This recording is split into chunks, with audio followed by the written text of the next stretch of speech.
De novo, entrou Jesus a falar por parábolas, dizendo-lhes: o reino dos céus é semelhante a um rei que celebrou as bodas de seu filho.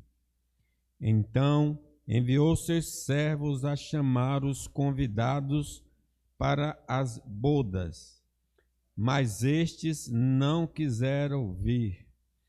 Enviou ainda outros servos com esta ordem: dizei aos convidados: eis que já preparei o meu banquete, os meus bois e cevados já foram abatidos, e tudo está pronto. Vinde para as bodas. Eles, porém, não se importaram, e se foram um para o seu campo, outro para o seu negócio. E os outros, agarrando os servos, os maltrataram e mataram. O rei ficou irado e, enviando as suas tropas, exterminou aqueles assassinos e lhes incendiou a cidade. Então disse aos seus servos: está pronta a festa, mas os convidados não eram dignos. E depois para as encruzilhadas dos caminhos e convidai para as bodas a quantos encontrardes. E saindo aqueles servos pelas estradas, reuniram todos os que encontraram, maus e bons. E a sala do banquete ficou repleta de convidados. Entrando, porém, o rei, para ver os que estavam à mesa, notou ali um homem que não trazia veste nupcial. E perguntou-lhe: amigo, como entraste aqui sem veste nupcial? E ele emudeceu. Então ordenou o rei aos serventes: amarrai-o de pés e mãos e lançai-o para fora nas trevas.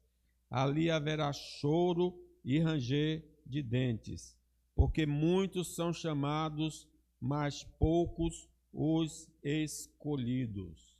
Que Deus aplique a sua palavra ao nosso coração. Nós estamos vendo aqui o convite de Deus. Deus está convidando homens de todas as tribos, línguas, povos e nações para a grande festa que haverá no céu. O texto nos lembra da doutrina da esperança cristã, porque quando todos os crentes vão se encontrar com o Senhor Jesus Cristo nos céus, os crentes são representados nessa parábola como a noiva, aquela que vai casar com o filho do rei. Um dia estaremos todos na presença de Deus em um estado de gozo eterno, em felicidade eterna. E por causa desta esperança, que com a ajuda divina suportamos as aflições do tempo presente. O sofrimento do tempo presente não pode ser comparada com a glória que há de ser revelada a nós. Cremos que existe uma recompensa eterna para todo aquele que segue Jesus nesta vida. Há um prêmio, há uma herança. O Senhor Jesus falou: na casa de meu Pai há muitas moradas. Se assim não fora, eu vos teria dito, pois vou preparar-vos lugar.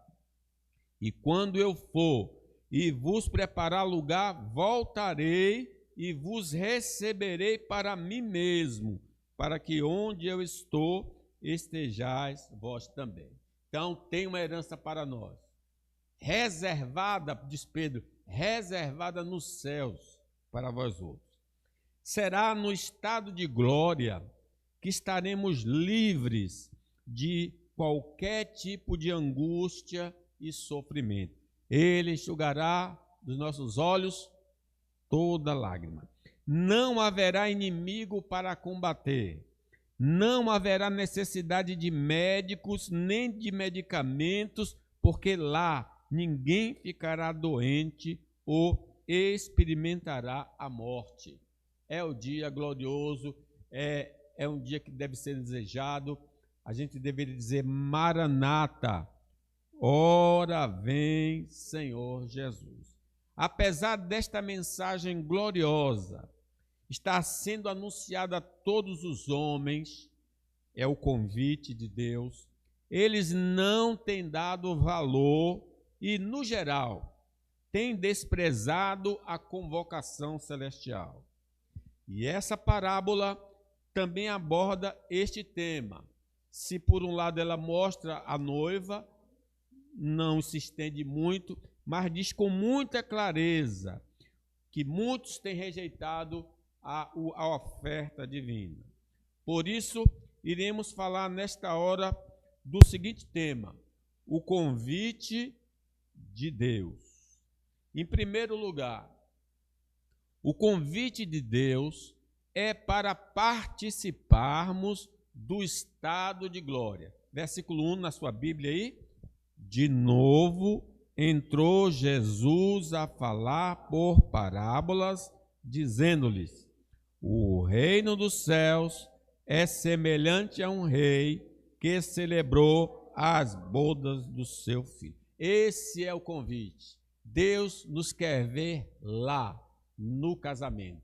Deus deseja Deus não quer que o homem se perca, mas que todos cheguem ao conhecimento da salvação. O encontro de todos os santos, desde de Caim, desde Abel até o último, todos nós estaremos lá para ver o noivo, todos reunidos. O Senhor Jesus Cristo. E isso vai acontecer na volta gloriosa do Senhor Jesus Cristo, quando ele voltar com poder e grande glória. Este momento faz parte da esperança cristã. Em Cristo, nós, os que cremos no Senhor, a noiva, estamos habilitados para encontrarmos com o Senhor, diz a palavra de Deus. Como também Cristo amou a igreja e a si mesmo se entregou por ela, morreu para que pudéssemos estar lá, para que a santificasse, tendo-a purificado por meio da lavagem de água pela palavra, para apresentar a si mesmo igreja gloriosa, sem mácula, nem ruga, nem coisa semelhante, porém santa e sem defeito. Quer dizer, o Senhor Jesus Cristo veio nos qualificar para estarmos lá nesse dia. Ele nos lavou com o seu sangue precioso. Ele está tirando as manchas, as rugas, os defeitos. Ele está nos santificando, porque sem a santificação, ninguém verá o Senhor. Para fazermos parte desse grupo que vai se encontrar com o Senhor nos ares, necessitamos ter passado pela experiência de conversão dos pecados. Precisamos declarar fé em Cristo como Salvador e ter sido batizado em nome da Trindade. Se nós queremos participar dessa festa, Jesus disse a Nicodemo: importa-vos nascer de novo. Aquele que não nascer da água e do Espírito não pode ver e não pode entrar no reino de Deus. Quando Pedro terminou o seu sermão e as pessoas ficaram comovidas, Pedro então disse a eles: arrependei-vos e cada um de vós seja batizado em nome de Jesus Cristo para perdão dos vossos pecados e recebereis o dom do Espírito Santo. Então, arrependimento, fé, ser batizado em nome do Pai, do Filho e do Espírito Santo, porque diz: quem crê e for batizado será salvo. Esses passos podem até ser forjados perante os homens, mas se não forem verdadeiros, não poderemos ser salvos. Não é o batismo que salva, porque Filipe batizou aquele falso profeta Simão. Ele se batizou, mas não era um verdadeiro, né? Então a gente precisa entender, apesar do batismo ser importante, apesar do arrependimento ser importante, mas o que salva é a fé em Jesus. Então, seguindo eles caminham fora, diz a palavra, chegando a certo lugar onde havia água, Filipe disse ao eunuco: eis aqui água. O eunuco falou para Filipe: eis aqui água, que me impede que seja eu batizado? Filipe respondeu: é lícito se creres de todo o coração. E respondendo ele disse: creio que Jesus Cristo é o Filho de Deus. Então mandou parar o carro, ambos desceram a água e Filipe batizou o eunuco. Quando o batismo é verdadeiro, quando o arrependimento é verdadeiro, nós teremos acesso ao novo céu e à nova terra.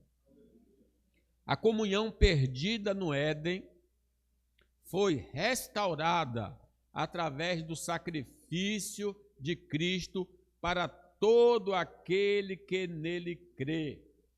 Ele disse que ele veio buscar e salvar o que se havia perdido.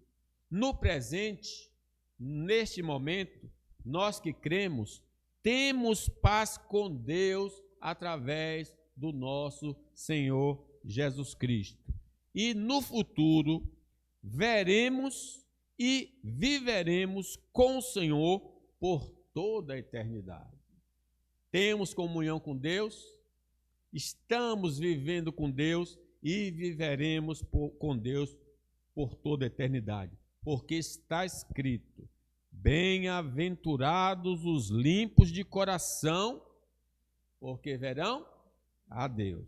Depois, diz o apóstolo Paulo, nós, os vivos, os que ficarmos, seremos arrebatados juntamente com eles, entre nuvens, para o encontro do Senhor nos ares, e assim estaremos para sempre com o Senhor. Consolai-vos, pois, uns aos outros com estas palavras. Então, meus irmãos, essa é a esperança nossa, viver para sempre com o Senhor.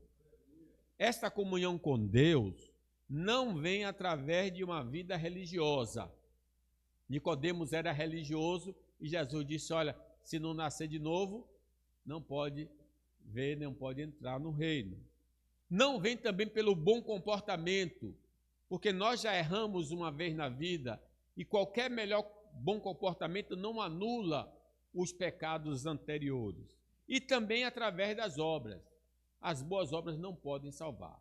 Todas essas coisas, ainda que tenham algum tipo de valor, não nos dá uma credencial para entrar no reino dos céus. Mas sim, unicamente, a fé na pessoa e obra de Jesus. Crê no Senhor Jesus e serás salvo. Diz a palavra de Deus: sabendo, contudo, que o homem não é declarado justo por obras da lei, e sim mediante a fé em Jesus Cristo. Também temos crido em Cristo, para que fôssemos justificados pela fé em Cristo, e não por obras da lei, pois por obra da lei ninguém será justificado. Para termos, irmãos, certeza de que a fé em Cristo que possuímos é autêntica, é a fé salvadora, nossa vida será progressivamente mudada pelo Espírito Santo e pela palavra de Deus. Como é que eu sei que a fé que eu tenho é genuína e me dará acesso ao reino dos céus? É porque quando essa fé chegou no meu coração, Deus começa a mudar a minha vida. Não será uma mudança perfeita, mas será uma mudança progressiva. Cada dia eu vou sendo transformado em glória, como pelo Senhor. Como diz a palavra, todo aquele que permanece em Jesus não vive pecando. Todo aquele que vive pecando não o viu nem o conheceu. Então, é a evidência de que eu tenho a fé verdadeira. Se a fé salvadora reside em nós, o fruto dela se manifestará através do amor a Deus e o amor ao próximo, e de uma vida de obediência à palavra de Deus e de um desejo de usar os meios de graça para o crescimento espiritual. Quem possui essa fé salvadora vai gostar de ler a Bíblia, vai gostar de orar, vai gostar de fazer o que Deus deseja, vai anelar por tudo aquilo que Deus deseja para a nossa vida. Pedro diz: desejai ardentemente, como crianças recém-nascidas, o genuíno leite espiritual, para que por ele vos seja dado crescimento para a salvação. No glorioso dia em que iremos nos encontrar com o Senhor Jesus, estaremos com um corpo indestrutível, imune ao envelhecimento e doenças, e apropriado para morar num novo céu e numa nova terra. Vai ser uma coisa maravilhosa. Estaremos transformados. O apóstolo Paulo diz que Jesus, quando voltar, transformará o nosso corpo de humilhação para ser igual ao corpo da sua glória, segundo a eficácia do poder que ele tem de até subordinar a si todas as coisas. Vai ser um dia glorioso para nós. Maranata, ora vem, Senhor Jesus. Naquele dia, não mais seremos acometidos de qualquer tipo de dor ou tristeza. Não mais passaremos por qualquer tipo de privação ou sofrimento. Não teremos dívidas ou preocupação com a nossa segurança, porque o mal não terá acesso ao paraíso de Deus.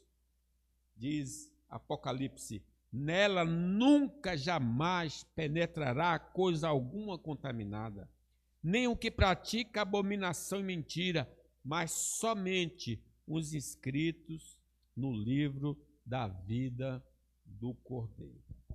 Por isso, irmãos, não vamos abrir mão dos prazeres transitórios, lícitos ou ilícitos, porque cremos na promessa do Senhor. Vamos continuar seguindo. Tudo nesta vida conspira para nos fazer abandonar a esperança da glória, querendo nos distrair.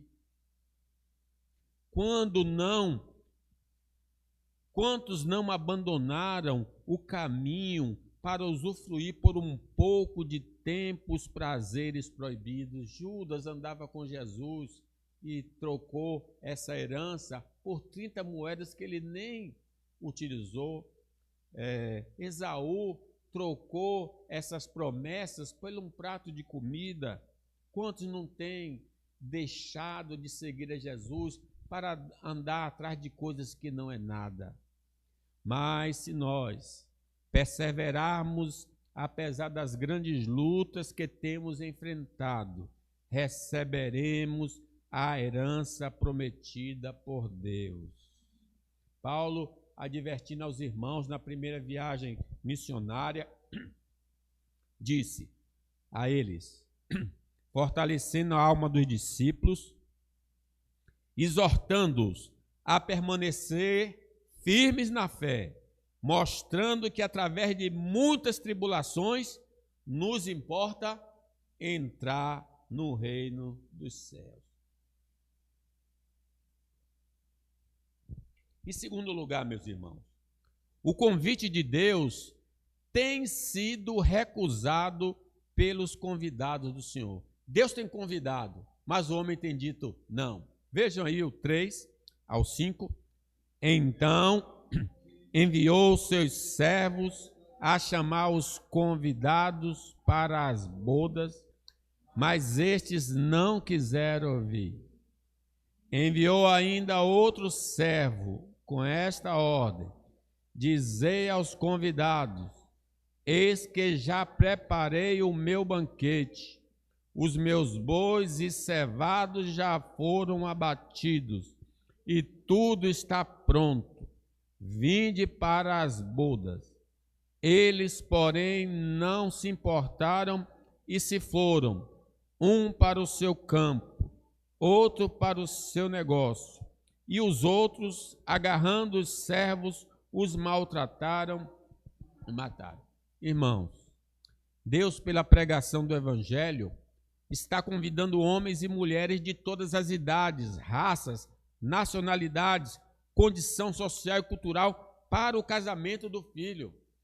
Ele não faz acepção de pessoas.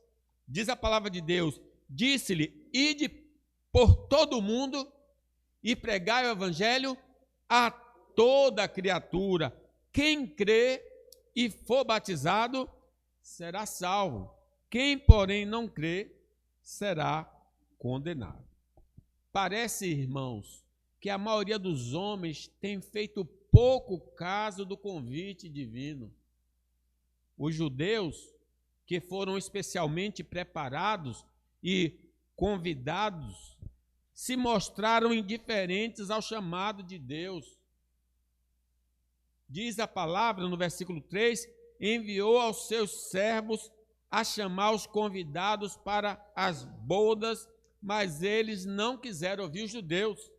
O evangelista João diz assim: veio para os seus, e os seus não receberam, mas a todos quanto receberam, deu-lhes o poder de serem feitos filhos de Deus, a saber, os que creem no seu nome. Os judeus representam todos aqueles que nasceram em um lar evangélico. São educados nas boas novas desde o seu nascimento, mas quando chegam à idade da razão, optam por rejeitar o que aprenderam para abraçar as propostas do diabo. Paulo chega a advertir dizendo: mas receio que assim como a serpente enganou Eva com a sua astúcia, assim também seja corrompida a vossa mente, se apartando da simplicidade e purezas devidas a Cristo. Mas nem tudo está perdido, irmãos. Enquanto eles têm vida física, podem voltar à sensatez e, se arrependidos, invocarem o nome do Senhor, eles serão salvos. Se eles fizerem como o filho pródigo, quantos empregados do meu pai têm comida em abundância e eu aqui pereço de fome, levantar-me-ei e irei ter com meu pai, e direi: Pai, pequei contra o céu diante de ti, não sou digno de ser chamado teu filho, trate-me como um dos teus empregados. Ele vai ser recebido pelo Pai. Mas Deus, irmãos, apesar da indiferença humana, é insistente e persistente em nos convidar à festa do casamento do seu filho. Versículo 4. Enviou ainda outros servos com esta ordem: dizei aos convidados: eis que já preparei o meu banquete, os meus bois e cevados já foram abatidos, e tudo está pronto. Vinde para. Deus insiste, sempre chamando, sempre batendo a porta. Eis que estou à porta e bato. Se alguém ouvir a minha voz e abrir, eu entrarei, cearei com ele e ele comigo. Apesar de nossa indiferença ao chamado divino, ele não desiste. Diz que ele enviou outros servos, mas nós, dada as razões, temos tentado justificar para não aceitar a oferta de Deus. O versículo diz: Dizei aos convidados: eis que já preparei o meu banquete. Vinde, está tudo pronto. Mas eles não quiseram vir. Tudo o Senhor fez para podermos ter acesso ao banquete celestial. Em Cristo, Ele pagou toda a nossa dívida que nos impossibilitava de ir à sua presença. Diz a palavra de Deus, a saber que Deus estava em Cristo, reconciliando consigo o mundo, não lhe imputando aos homens as suas transgressões, e nos confiou a palavra da reconciliação. Ele nos deu o seu Espírito e a sua palavra para podermos chegar ao endereço celestial. Como é o caminho? Então o Espírito Santo, a palavra, está nos conduzindo para chegarmos lá no destino da festa. Ele próprio está nos guardando do maligno. O Senhor nos dará, quando lá chegarmos, um corpo glorioso, uma mansão celestial e tudo que torna uma vida feliz e abençoada. Diz o apóstolo: bendito Deus e Pai de nosso Senhor Jesus Cristo, que, segundo a sua muita misericórdia, nos regenerou para uma viva esperança, mediante a ressurreição de Jesus Cristo dentre os mortos, para uma herança incorruptível, sem mácula, imarcessível, reservada nos céus para vós outros, que sois guardados pelo poder de Deus, mediante a fé, para a salvação preparada para revelar-se no último dia. Então, irmãos, tudo isso é de graça. Do começo ao fim, a salvação é um dom de Deus, é um presente de Deus. Basta nos dizer sim, e tudo isso será nosso pela fé agora e no futuro. Gozaremos eternamente dessas delícias. Creia, diz a palavra, crê no Senhor Jesus. Mas, se não crermos, não poderemos ter acesso às promessas do Senhor. Diz a palavra de Deus em Hebreus. E contra quem jurou que não entraria no seu descanso, senão contra os que foram desobedientes? Vemos, pois, que não puderam entrar por causa da incredulidade. Sem fé é impossível agradar a Deus. Mas apesar da insistência divina e de todos os benefícios prometidos aos descendentes de Adão, em sua maioria, continuam rejeitando a oferta de graça. Versículo 5 diz, vamos ler o 5? Eles, porém, não se importaram e se foram, um para o seu campo, outro para o seu negócio. Mesmo ouvindo as boas novas de salvação, muitos dentre nós não demonstram interesse, desejo ou prazer pela oferta divina. Diz a palavra de Deus que quando Paulo pregou o evangelho lá em Atenas, qual foi a reação? Quando ouviram falar da ressurreição de mortos, uns escarneceram e outros disseram: a respeito disso te ouviremos noutra ocasião. Mas diz o fim do texto: houve, porém, alguns homens que se agregaram a ele e creram. Entre eles estava Dionísio, o Areopagita, uma mulher chamada Dâmaris, e com eles outros mais. Nem todos aceitaram, né? Como diz no final da parábola, muitos são chamados, poucos os escolhidos. Esses indivíduos valorizam mais os bens que possuem, os que rejeitam, ou desejam conquistar, do que ser perdoados por Deus e ter a vida eterna. Eles querem ouro, querem prata, querem prosperidade. Eles não querem perdão dos pecados, eles não querem vida eterna. Disse-lhe Jesus ao homem rico que procurou para ter a vida eterna. Jesus falou para ele: se queres ser perfeito, vai, vende os teus bens, dá aos pobres e terás um tesouro no céu. Depois vem, segue-me. Tendo, porém, um jovem ouvido esta palavra, retirou-se triste por ser dono de muitas propriedades. Será essa a nossa razão de não seguirmos a Jesus? Estamos tão presos ao tesouro desta vida que, mesmo vivendo em um ambiente evangélico, não tomamos uma decisão porque cobiçamos mais o tesouro perecível do que o tesouro eterno? Sendo assim, nunca poderemos participar da glória prometida por Deus. Versículo, o Senhor diz: então disse Jesus aos discípulos: em verdade vos digo que um rico dificilmente entrará no reino dos céus. E ainda vos digo que é mais fácil passar um camelo pelo fundo de uma agulha do que entrar um rico no reino de Deus. Qual será o motivo que nos tem levado a rejeitar o convite de Deus? A família, o poder, a fama, a imoralidade, as drogas ou outra coisa qualquer. Essa posição nos prejudicará por toda a eternidade, porque tudo que nós contemplamos vai desaparecer, ou nós iremos desaparecer antes. Mas quem se submete à vontade divina permanecerá para sempre.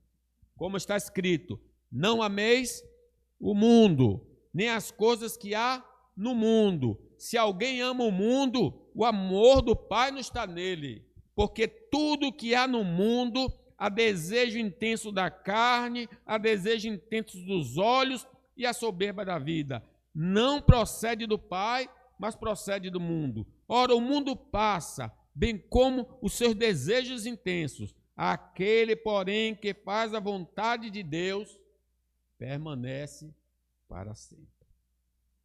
Se já não bastasse rejeitar o convite do Senhor, podemos até ser agressivos contra a mensagem e o mensageiro enviados por Deus. O versículo 6 diz: e os outros, agarrando os servos, os maltrataram e mataram. Podemos até nos sentir ofendidos com o convite do céu, porque ele deixa claro que somos indignos, mas que por meio do mérito de Cristo podemos ter acesso ao paraíso, porque diz a Bíblia que todos pecaram e destituídos estão da glória de Deus, pois sendo justificados gratuitamente por sua graça, mediante a redenção que há em Cristo Jesus. Realmente, a mensagem do Evangelho destrói toda a soberba humana e só deixa entrar no reino aquele que é humilde de coração e confia exclusivamente em Jesus para a sua salvação. Diz o apóstolo Paulo: certamente a palavra da cruz é loucura para os que se perdem, mas para nós que somos salvos, poder de Deus.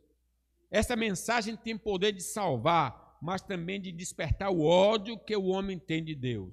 Versículo, quando Estevão pregava, ouvindo eles isto, os fariseus, as autoridades, enfureciam-se no seu coração, rilhavam os dentes contra ele. Por isso, os homens contradizem a mensagem divina e não suportam as boas novas de salvação. Vão tentar calar os mensageiros com prisões e morte. Continua a palavra de Deus. Eles, porém, clamando em alta voz, taparam os ouvidos e unânimes arremeteram contra ele e, lançando fora da cidade, o apedrejaram. As testemunhas deixaram suas vestes aos pés de um jovem chamado Saulo. Veja a rebelião contra a vontade de Deus, contra o convite de Deus. Mas o muxoxo no coração, ao ouvir as palavras de vida, é uma forma de desprezo às palavras do Senhor. A gente fala e a pessoa fica no coração não dando crédito. zombando internamente. Podemos ficar em silêncio e não reprovar a mensagem ou o mensageiro, mas se não obedecermos à palavra de Deus, fazemos parte do grupo que se rebela.